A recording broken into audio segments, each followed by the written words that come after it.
오늘 말씀은 마태복음 4장 18절에서 20절 함께 보시겠습니다.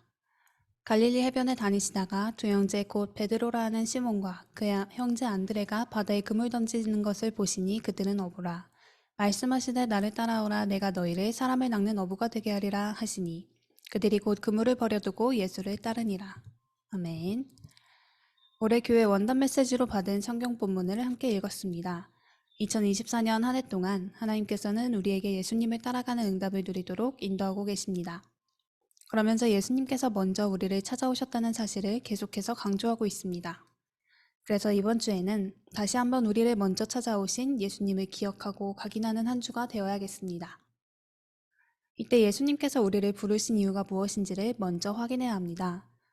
아담과 하와의 타락 이후에 모든 인간은 하나님을 떠나 죄 가운데 빠지게 되었습니다. 하지만 인간의 힘으로는 그 어떤 방법으로도 스스로를 구원할 수 없기에 하나님께서 사람의 몸을 입고 이 땅에 오셨습니다. 요한복음 3장 17절은 하나님이 그 아들을 세상에 보내신 것은 세상을 심판하려 하심이 아니오 그로 말미암아 세상이 구원을 받게 하려 하심이라고 말씀합니다. 하나님께서 예수님을 보내신 것은 우리가 잘했다 잘못했다 심판하시기 위함이 아니라 우리를 구원하시기 위하여 보내셨습니다. 하지만 우리는 아담과 하와가 하나님을 떠난 순간부터 모두 사단에게 잡혀있는 운명 속에 있을 수밖에 없었습니다. 그래서 요한일서 3장 8절은 죄를 짓는 자는 마귀에게 속하나니 마귀는 처음부터 범죄함이라. 하나님의 아들이 나타나신 것은 마귀의 일을 멸하려 하심이라고 말씀합니다. 하나님께서는 우리 안에 역사하는 강한 자, 사단부터 결박하시고 우리를 구원하셨습니다. 성경에 이러한 하나님의 마음을 가장 잘 나타내는 구절 중 하나가 마태복음 8장 2절에서 3절입니다. 한 나병 환자가 나와 절하며 이르되 주여 원하시면 저를 깨끗하게 하실 수 있나이다 하거늘 예수께서 손을 내밀어 그에게 대시며 이르시되 내가 원하노니 깨끗함을 받으라 하시니 즉시 그의 나병이 깨끗하여진지라. 나병은 살이 썩어 떨어져 나가는 문둥병입니다. 그 질병 자체로도 괴롭고 다른 이들에게 옮기기까지 하는 전염병입니다. 자신의 모습을 보면서도 속상하고 사랑하는 가족들을 마음껏 가까이 할 수도 없는 슬픔 가운데 살던 인생에 대하여 예수님께서 그 병이 깨끗이 되기를 원하신다고 말씀하셨습니다. 이 말씀은 나병 환자가 아닌 우리에게도 동일하게 적용되는 말씀입니다. 우리의 힘으로 해결할 수 없는 운명 속에 살고 있는데 이 병을 치유하실 수 있는 분이 우리를 찾아오셔서 이 병이 낫기를 원한다고 말씀하신 것입니다. 이것은 세상의 그 어떤 감미로운 말보다도 감동스러운 말일 수밖에 없습니다. 그리고 하나님은 이 감미로운 말씀을 매 예배마다 우리에게 반복해서 말씀해주고 계십니다.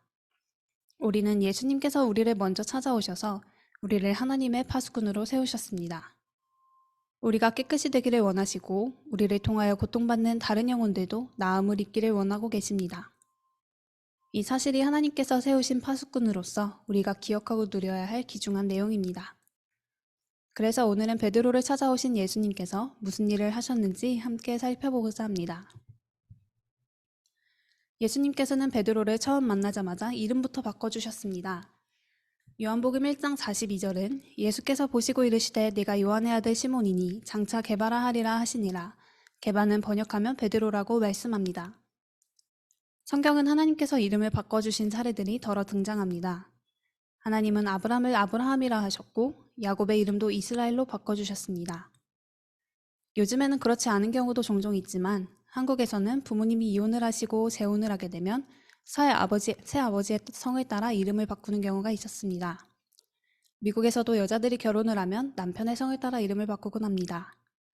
이름이 바뀐다는 것은 그 사람이 속한 가정의 배경이 바뀌었음을 뜻합니다.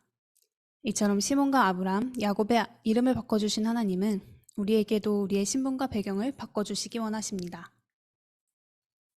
우리가 예수 그리스도를 믿고 신분이 변화되었을 때 우리는 새 생명을 얻은 새 사람으로 거듭나게 됩니다. 고린도후서 5장 17절은 누구든지 그리스도 안에 있으면 새로운 피조물이라 이전 것은 지나갔으니 보라 새 것이 되었도다 라고 말씀합니다. 사단에 잡혀 종노릇할 수밖에 없던 우리의 과거는 예수 그리스도로 말미암아 완전히 해결되었습니다. 그러니 우리는 우리를 찾아오신 예수님을 만난 축복으로 새로운 인생을 누릴 수 있게 된 것입니다. 또한 예수님은 우리에게 하나님을 위하여 우리의 모든 것을 희생해야 하는 무거운 짐을 주기 위하여 우리를 찾아오신 게 아닙니다. 도리어 우리의 수고하고 무거운 짐을 예수님 앞에 내려놓고 우리를 쉬게 하기 위하여 우리를 찾아오셨습니다. 사단은 이 사실을 속여서 하나님을 믿는 것은 내가 좋아하는 모든 것들을 억지로 포기하고 희생해야 하는 것으로 틀린 각인을 심으며 수많은 종교인들을 속입니다. 하지만 우리는 이런 생각이 들 때마다 예수님께서 우리를 찾아오신 근본적인 이유를 다시 묵상하며 그리스도 안에서 참된 평안과 자유를 누려야 합니다. 시몬의 이름을 바꿔주신 예수님은 우리의 신분을 마귀의 자녀에서 하나님 자녀로 바꿔주셨습니다. 그리고 우리가 하나님 안에서 참된 자유를 누리는 새로운 삶을 살기 원하십니다. 두 번째로 예수님은 베드로의 생각과 가치관을 바꿔주셨습니다. 베드로는 예수님 곁을 따라다니며 예수님께서 행하신 많은 기적과 역사를 체험했습니다. 그러면서 베드로가 가지고 있던 과거의 생각들이 변화되었습니다. 우리가 처음 스마트폰을 접했을 때만 해도 이 기계를 통해서 무엇을 할 수 있는지 떠올리는 데는 한계가 있었습니다. 하지만 스마트폰을 통하여 이용할 수 있는 많은 서비스들을 체험하게 되면서 이제는 지도도 따로 찾아보지 않게 되었고 은행 업무부터 물건 구매까지 우리 삶의 많은 부분이 변화되었습니다. 우리가 조그만 스마트폰 하나만으로도 생각하고 생활하는 방식이 많이 변화되었는데 영혼을 살리고 치유하는 하나님의 역사를 체험한다면 우리 가치관에 엄청난 변화가 일어나게 됩니다.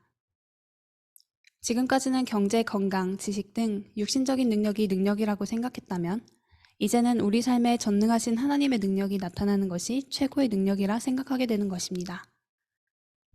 하나님의 말씀이 성취되는 것을 조금씩 맛보다 보면 내가 노력으로 무언가를 성취하는 것보다 하나님께서 인도하신 대로 따라가는 것이 더욱 신비롭고 재미있는 인생임을 알게 되는 것입니다. 지금까지 하나님의 말씀이 그저 성경에 쓰인 이야기로만 느껴지다가 내 삶에 살아서 역사하는 능력의 말씀으로 누려지게 되는 것입니다. 이렇게 베드로를 찾아오신 예수님은 세상의 것으로 각인되어 있던 베드로의 가치관을 변화시켜 주셨습니다. 그리고 하나님의 능력을 믿고 의지하고 누리는 증인의 길로 인도하셨습니다. 그리고 오늘 함께 말씀 듣는 우리에게도 하나님께서는 동일한 일을 행하고 계십니다.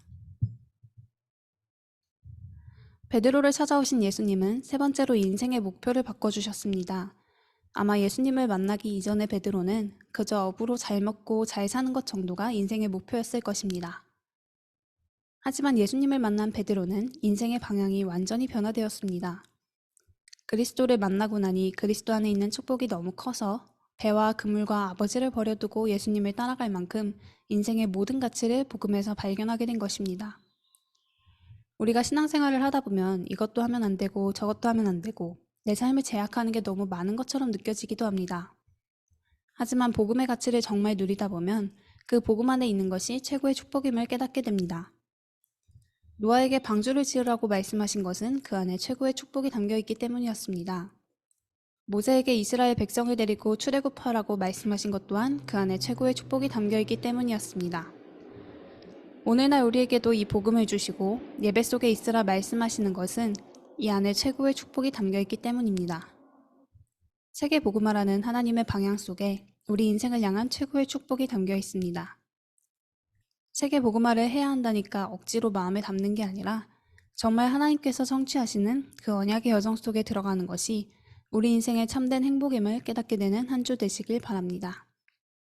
예수님께서 베드로의 인생의 목표를 바꿔주셨던 것처럼 오늘 우리에게도 인생의 목표를 변화시켜 주시길 기도하며 우리를 찾아오신 예수님을 다시 한번 묵상하는 한 주 되시길 바랍니다. 그래서 우리는 날마다 예배와 기도를 통하여 우리와 함께 하시는 성삼위 하나님을 누려야 합니다.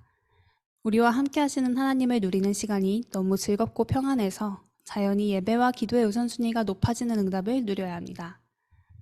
우리 마음에 아직도 하나님의 것과 세상의 것을 선택하는 데 있어 갈등이 있다면 조금 더 의식적으로 하나님의 것을 선택해 보시기 바랍니다.